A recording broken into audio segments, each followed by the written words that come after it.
Hey, what is up guys? It's your boy Speed here, and today we're going to be looking at Yatoro God's Juggernaut, and specifically the Mjolnir build that has become very popular as of late. I honestly think it's a much better option than Battle Fury for, honestly, primarily the attack speed. I want to do a quick, cost analysis. So as you'll see, Battle Fury is only 4,100 gold, which does make it incredibly cheap. And so you might be saying, okay, Battle Fury is only 4,100 gold, Mjolnir is 5,600 gold. However, Mjolnir is a significant DPS increase. It is actually better at shoving lanes, and the reason for that is because you can use the active to clear waves that would otherwise be dangerous, right? That could get you killed. For instance, we're going to be watching a game where he's against many stuns, right? An Alk with an instant blink stun, a Pango with a blink roll potentially, a Hoodwink from the trees, etc, etc. So the Mjolnir is not only technically better at shoving waves, it's a faster timing than Maelstrom, right? So a big problem with Battle Fury is you get these damage components and they're incredibly underwhelming. At least when you're playing Juggernaut with Maelstrom, you can get this Javelin, right? And this Javelin, you can use it when you're spinning because these attack modifiers such as MKB, Basher, Maelstrom work when you're spinning as Jug. So typically when you're auto attacking and spinning as Jug, you don't do any damage, but you can proc things. And so Maelstrom and Mjolnir is better for that reason as well. And in general, just the raw AoE damage of Mjolnir is significantly more reliable than Battle Fury. The splash damage from Battle Fury, frankly, doesn't do very much against especially good players who don't position like garbage. However, Mjolnir, the bounce radius is actually very high, and so often it will hit. Also, I want to tell you guys that if you've been struggling with solo queue and you're looking to get to the next rank, I'm going to be able to help you. Literally, with the gameleap website, I'm going to give you guys guides that are going to make it unbelievably clear on what you need to do. So if you've been stuck in the solo queue grind, you don't know what to do, and you want to become absolutely broken, but actually, you want to become much better at Dota, and you want to take it more seriously, the gameleap website is going to help you do that. So click the link down below. I'm going to help you get to the next rank, and I'll see you there. All right, so let's get into it. We're going to start at the 13-minute mark here. Quick note of the items. He has a wand, which I think is an absolute requirement on Jug. If you ever play Juggernaut and don't go wand, you deserve to be stuck at low MMR. And then on top of that, he has a Bassi as his mana regen item. I honestly think there's two routes you can go. I think you can go Casual Sage's Mask into range drops. And the reason why that's particularly viable, in my opinion, is range drops are 225, Sage's Mask is 175, and Bassi is 425, so it's nearly the same cost, and the mana regen is actually the exact same. Funny enough, it's literally the exact same, and as a result, it does make you a little bit tankier. The only problem is slots. However, with this Mjolnir build, you don't necessarily have slot issues. As you can see, even currently at this point of the game, he does have an empty slot. So I think if you're afraid of burst damage, instead of going Bassi, you could go range drop Sage's Mask. And the only downside of this is, of course, if you're buying this early on into the lane, which you can, it is a good item to buy for the laning stage. It is a big downside is you do not give the mana regen to your teammate, and that's not so good, right? Especially if you have a hero that really needs mana as a support, then that's very important. Now, at this point of the game, I want to get into the first TP of the match that he makes, or major TP. Because a lot of players, a lot of core players grief with their TP. They TP when they absolutely shouldn't. Now, why is he TPing at this point of the game? Why is it good for Yatoro to TP away as a fighting carry, right? Because he's playing Juggernaut. This is a hero that can get active. He has 5 all stats as a 10 talent. He has an Ocean Heart. He has Blade Fury. He bought a Maelstrom, which is fine for fighting. Why would he TP top? Well, the main reason, and this is very important to note as a carry, is number one, Omni Slash is down, so him in particular is not as strong. But most importantly, their main teamfight ability is currently on cooldown. Not for that long, but for long enough where they want to dodge at least this fight. And being a good carry player is understanding when you should and should not TP into fights, largely based around cooldowns, right? And him splitting the map here is incredibly good. Number one, because Move, I don't know the full name of their team. Is it Move Esports? I actually don't know. One Move. Because One Move, Mass showed bottom, right? So he knows top is particularly safe, and his team is going to go for a split map setup, right? You can see that the Rubik is set up bottom. He's going to look to shove out the lane. Maybe they're committing a lot of heroes here, so it might be, he might determine that it's not worth Fade Bolting and just to TP out. I have a feeling that that's what he's going to look to do. But from there, right, Yataro's going to go top. He's going to shove out the top side of the map. He's playing Juggernaut, right, and he knows he can get out of it. And on top of that, the enemy team is showing bottom. I want you guys to keep in mind as well, this is some really advanced stuff. This is some, like, when I talk about advanced, this is some really, really advanced stuff that we're about to cover. So I don't even think most pros consider this, I'll be honest. I barely consider this in my games as well because it's very advanced. But basically, you could see Yutaro is hitting this creep wave. Now, this is psychotic. Why is it psychotic on average? Because he doesn't have TP. You might be like, oh, he can spin away. He could, but a scurried Hoodwink could chase him, and the Hoodwink is under no threat. There's no Omni Slash. So a good Hoodwink player will know that you can chase the Jug with no threat of dying, and catch up to him, and kill him. So why is Yutaro even going here then? It's because he sees them all bottom. So if you're on the enemy side, and you see that the enemy carry in a high MMR game, now to be fair, in low MMR, honestly, realistically, if the carry is just running up to the tower, they're probably just stupid. I'll keep it real. But in a high MMR, very high MMR, you should often assume, especially in these pro games, this is really advanced Dota, that they see you, funny enough. They preemptively see a large majority of your heroes, which he does here, which is why he takes the most dangerous farm on the map. But as we progress on, Team Spirit's going to make a really nice movement and get some kills on the boss side of the map, so he feels somewhat comfortable top. Now, once again, he does have to be a little bit careful, but we're going to see such a clean outplay here from Team Spirit. I mean, these guys, obviously they won TI, so it's no surprise that they're talented players, but man, the big thing to understand here is that when you're playing a hero like Juggernaut, on the minute mark, so you see how it hit 15, the optimal play is to clear the deepest camps possible. You want to go really deep, right? And what this does is it takes away from the enemy, right? Because now if let's say the Alchemist rotates in here to jungle, he's going to have very limited camps, right? Very, very limited camps. Now the downside of this play is it can get you killed. So that's why heroes like Juggernaut and unit heroes do this, because they can do it safely, relatively safely. So as you'll see, he's going to dodge the bushwhack here. Really nice reaction time there. Clearly is sort of waiting for it. It's always got to be something on your mind. You have to be ready. You have to understand what kills you and just be ready. But he gets chased here. However, he could have TP'd. He easily could have TP'd, but he doesn't. And it's because he knows his Tiny is coming, which is so cool. It's so much awareness, so much communication. And yeah, they're going to be able to bait here. Set up for the Omni Slash. Beautifully done. They knew the CK didn't have ultis, so no way to split. And they get a kill. And yeah, he is able to walk away quite comfortably. So just such a good freaking play, man. From Team Spirit, they open up the bottom side of the map. Lycan is able to clear out all of the bottom side. Now, after taking all those camps, you can see, just for some hindsight, I mean, just for some clarity, even as I go back a little bit, the Alchemist does rotate to the top side of the map. He has this Blink Dagger. They wanted to kill the Juggernaut, right? And you can see, now the Alch's going to come over here. They're going to try to pressure, kick him out.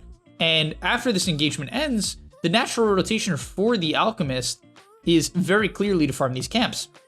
Camps that don't exist, right? So it does shut down a decent amount of net worth from this Alchemist, who then has the TP bottom, which is frankly not optimal for him. It's not horrible as he defends the tower, but in terms of farming, it's really not that great, because taking Ancients as Alchemist, it's just meh.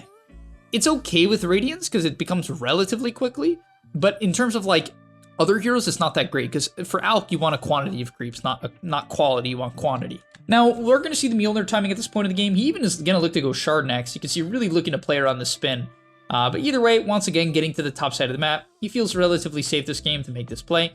For pretty obvious reasons, as we talked about, can almost always spin out. He's going to feel pretty comfortable to do that. Does have to be a little bit careful as the spin is down here. But as long as they see heroes in the other lanes, which they do, they see the CK bottom, they saw the Alch mid who ran into the triangle, they're going to look to play the top side of the map. Now, we're going to see another TP from Yutaro here. TPs that I'm very not used to, but I'm learning from them. And I think you guys should too. But I think the reason why he TPs bottom here is they know that the supports from one move are top, or at least a few heroes are, yeah. So I think they had the vibe on this. I had the vibe for some reason, so I'm sure they had the vibe that these heroes are top. I think the Hoodwink showed a couple times, and Pango showed, is what happened. So they know that a good amount of the enemy team is top, and they're kind of looking to dodge. For one reason or another, they feel weaker, even though they aren't necessarily that much weaker. I guess they do have an Alch, so they're sort of weaker. But he TP's bottom here, and yeah, just seemingly looks to get out the bottom portion of the map. And I think the only reason this is okay is, number one, you can see his team smokes here. Oh, couldn't catch the Alchemist. But he knows that, okay, the biggest objective of playing top is what? What is the biggest objective of playing top, guys, in this situation? It's to take Roche. Now, he has Aegis, so of course that goes away. right? That goes away.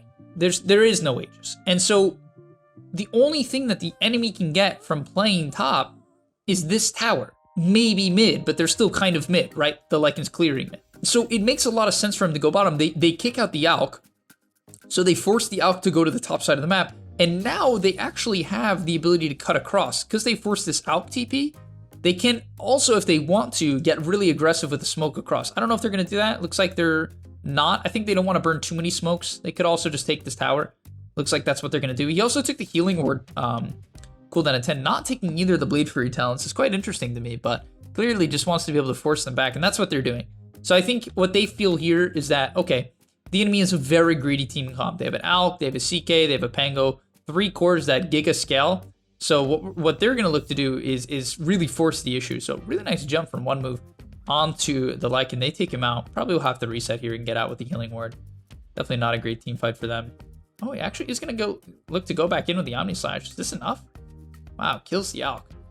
I honestly thought that would be split more and not good enough, but it was certainly good enough. And now with 2 heroes being dead and a pretty good engagement, also you can see, really, I want you guys to see just kind of the pure DPS as I'll go back quickly to this Omni Slash. The pure DPS of the Omni Slash is actually significant. Early game, honestly, Omni Slash can be pretty underwhelming, but it's mostly a proc thing. Because Omni Slash also gives you bonus attack speed, right? Gives you bonus damage of 40 and bonus attack speed of 40. The amount of procs you get is very significant, right? It's a 30% chance, which is a very high number, to leap between 12 targets in a 650 radius doing 180 damage, which is like really, really high. And then on top of that, the active shield is also one of the strongest actives in the game that's underutilized. But they kill off the Alk. It really does a ton of his health, nearly 2/3 of his HP, just from an Omni Slash, which seems straightforward, but we're pretty early on into the game. Omni Slash is generally not a solo kill ability against an ulted alchemist, right? A chem-raged alchemist, but it absolutely is here. And yeah, as a result, they're able to get a nice toss back onto the Hoodwink. We're able to clean him up, so he has to be a little bit careful now. The Alk is respawning, so they are going to back off. They do have the Lycan ulti now, though, so they could look to continue going to some extent. A really nice concoction from the Alk. Yeah, this is not a good fight. So it's good, though. You can see he gets out, right? For all you carry players who feel like you have to save your team when they're a bunch of idiots, nah, look at Yatoro, right? Yatoro. He's just like, nah, my team is so bad. I don't know what they're doing.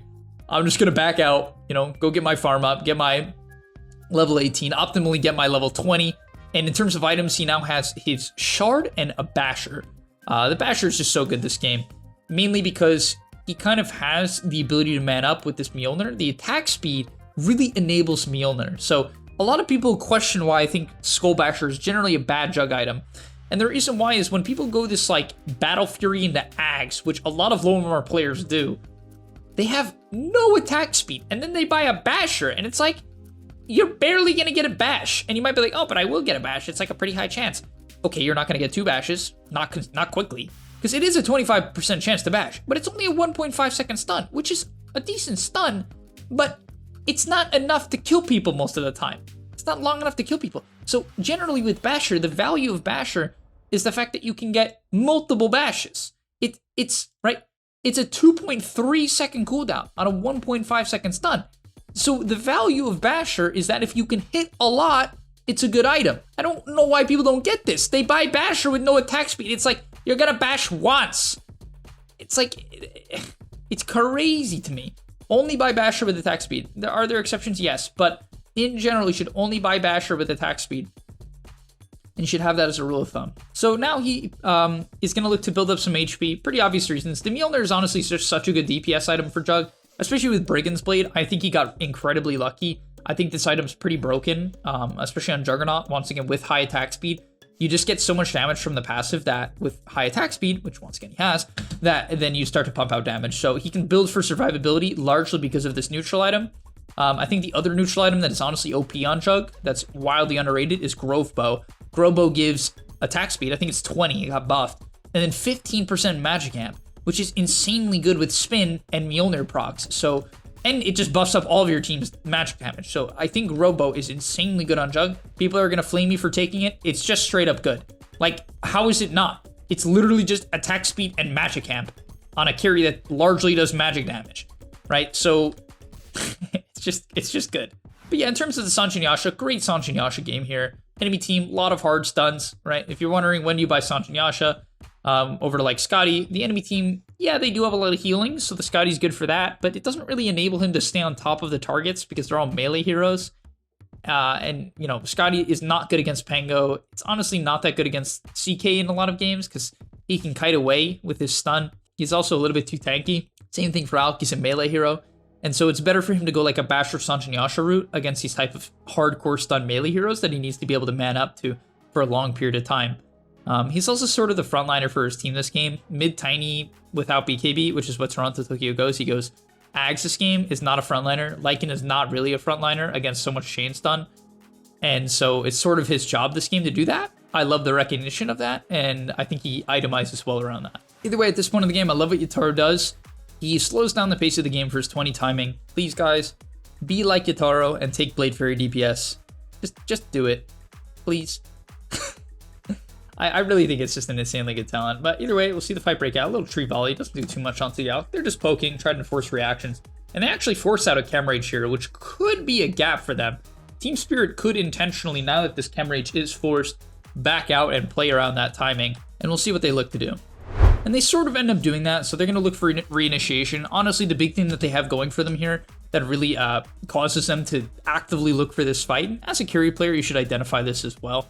They have a deep ward, right? They have this really nice vision. They preemptively see that they're going to go for the outpost, which is a nice play from one move if they don't have a ward, because they probably would just get the outpost, get the XP going, get the vision advantage. But unfortunately, they get caught out. And the big thing here is that, right, it's going to put them into a really weird situation. CK does not want to ulti with a Jug right next to him, because if he does, his illusions are just going to die. Ends up not even getting off the BKB. He realistically probably should have. I think one move kind of decided here, hey, we got jumped, it's just a bad fight. And really, that is the reality of like late game Dota a lot of the time. I don't know why Alp goes in here. He should not have walked up, that was a mistake. The reality of late game Dota is often whoever gets the jump wins the fight. They do have an Oracle, so that's not fully the case. I think realistically, maybe if they were more prepared, they could have Oracle ultied the CK and tried to take the fight. But I think would have been feasible, but they didn't get the jump. That causes CK to die from full. Even if CK didn't die from full, his illusions would have been summoned at like half HP next to a spinning Jug with level 20 talent. They would have just died. And then it's just like, you just have this hero that's so worthless. The CK with insta-dead illusions in the mid to late game is not fun. It's really just, it's not fun. And yeah, that's going to spell about the end of this game. I love the itemization and general TPs of Yatoro this game, so I wanted to bring it to you guys and kind of discuss these topics. Note that his TPs largely did not prevent him from fighting, and that's a big thing. I even talked to this with my friend. We played an unranked game, and I really believe that he was a little bit too passive. And the reason why I bring this up is because I believe that most carry players are either too active or too passive. They don't have this middle ground. And it's very, very hard. And this is not easy. It's very, and I mean this, very hard to find the middle ground between fighting and farming. It's just simply difficult because if you fight as a carry and you die, well, you're not farming. If you farm and your team dies, you're not fighting. So what is the middle ground? Once again, the biggest thing you have to identify is your cooldowns, your timings, and especially your teammates' timings as well. You have to be able to look at both. If you have a team that can fight early, if you have a Lycan and a Tiny, and Lycan has ulti, and you're playing Juggernaut, you should look to connect. You should not TP across the map, because your team is probably going to look for a fight. You should farm around the area on average, right? Dota's a game of, rules of thumb. I'm sure there's a million arguments against what I'm saying, right? In almost everything I say, and almost everything you guys say, there's almost always an argument against it, but we're looking for the general optimals, and that's something to consider. Your teammates' cooldowns, your cooldowns, and the tempo of your heroes, right? He's not playing a game where they're looking to play slow. He's playing a game where they're looking to play fast, so the only time he should TP across the map is if they've taken the main objective, which is Roche this game, and he can look to close down the map that way, which they did. They kicked the Alk out and then can look to go across, right? It's that, and if his shapeshift is on cooldown, because shapeshift is a very game-changing ulti, and very importantly, shapeshift is... Lycan is a hero where if he doesn't have shapeshift, he's shit, right? And it's very black and white like that, and you don't want to force Lycans into fighting without their ulti. You're a bad player if you force your Lycan to fight without ulti, generally, right? So yeah, thank you guys so much for watching. Hope you enjoyed. You see a nice little fight here. Just another good Omni Slash. I'll see you in the next one. Peace! And that's all, but remember, before you leave, before you tune out, subscribe to the GameLeap website where we are going to help you get to the next rank. If you're stuck, click the link down below, and I'm out. Peace.